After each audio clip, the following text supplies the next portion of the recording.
Welcome back. In this video, we'll understand data consistency check as part of the data quality check. So, data consistency checks, they are essential to ensure that data is uniform, consistent, and reliable across different sources, systems, or stages of processing. So, they help to validate the data maintains its expected state throughout its life cycle, preventing discrepancies or conflicts that could compromise accuracy, reliability, and efficiency. So let us create some tables to experience this data consistency checks. I've logged into Snowflake account. Let me create a database, CRM. Okay, it's saying database CRM successfully created. And let me create a database, order management. So it is also created. Let me create some table. Okay, so before that, let me use the CRM which I just created, and then let me create a table CRM customers with the columns customer ID, name, email, phone number. Here I'm taking the primary key as customer ID. Okay, let me create this table. Yes, table CRM customers is successfully created. Let me insert some value to it. Okay, I'm inserting some 17 records. Okay, if you observe, I'm inserting some error in the email, some errors in the phone numbers. Okay, let me execute this. It's telling rows are inserted into my table. Let me check whether they are inserted in the table. So I'm just telling select star from CRM database, public schema, table name, CRM customer. Okay.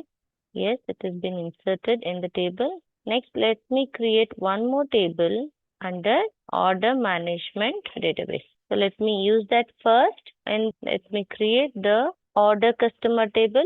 Okay. I'm having customer ID, name, email, phone, order ID, order date, order status, primary key here I'm taking it as order ID. Okay. And the foreign key I'm taking it as customer ID of the table CRM customer. Okay, let me create the table. Okay, the table is successfully created. Let me insert some values.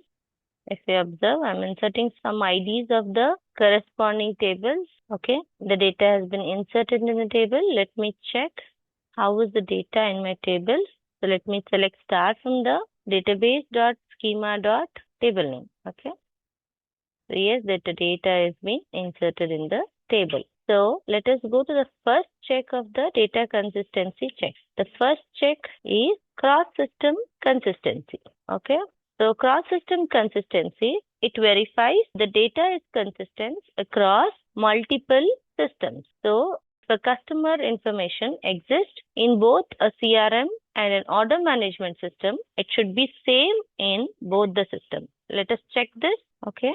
For that, if you observe here, I'm just selecting customers, customer ID, orders, customer ID, customer name, order name, customer email, order table email, customer phone column, orders phone column from CRM customer table.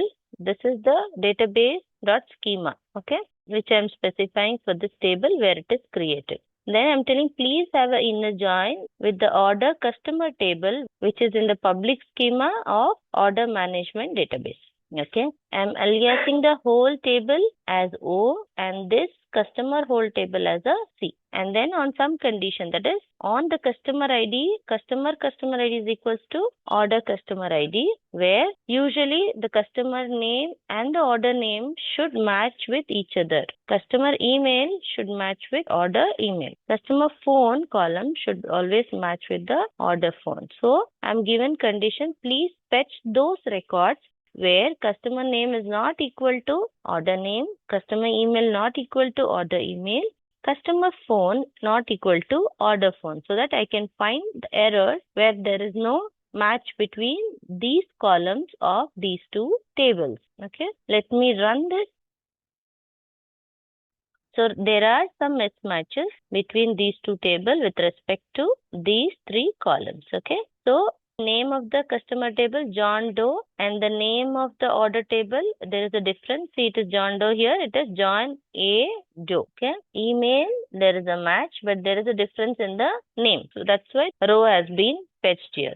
Next, we'll observe why this has been displaying as part of error here. Next is name is Jane Smith. Name is correct. So let us go with the email. Email is also correct. Then let us go with the phone. I think phone, there is a difference. See, 987, it is 999. So there is difference in the phone number. Next, it is Robert Brown, which is a customer ID 3. So what does inner join do? Inner join takes the matching values between the two tables. So it goes to customer ID where we have matching customer ID in the other table. Okay, so customer ID is 3, Robert Brown. Here it is Bob Johnson. That's why this has been displayed as error here.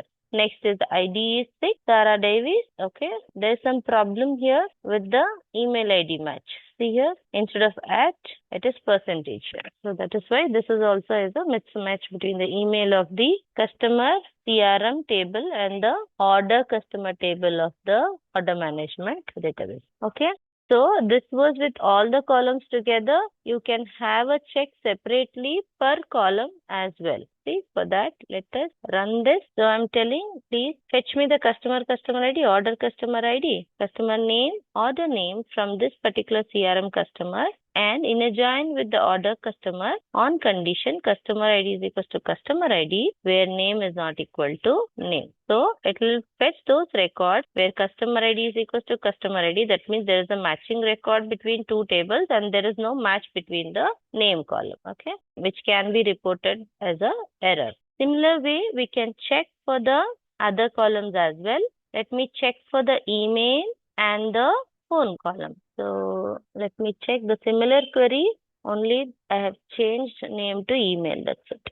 Okay, see, I'm just selecting the customer ID from the customer table, customer ID from the order table, email from the customer table, email from the order table, from CRM customer, inner join with the order customer table on customer ID is equals to customer ID of the order table, and then where customer email column is not equal to order email column. So by this, it is clearly understood which email is not matching. See, these are the emails which are not matching.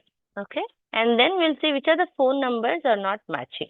So either we can have all these three columns as a single query, or you can execute as part of different queries so that it will be understood clearly. So let me run this. This is for the phone number column. Similar way I have written the query. Instead of name and email, I have written for phone number column. So these are the customer IDs where phone number doesn't match between the CRM customer and order customer. This can be reported as a error. So this is with the cross-system consistency check. I hope you all understood cross-system consistency. The next we'll see in the next video. Okay. Thank you.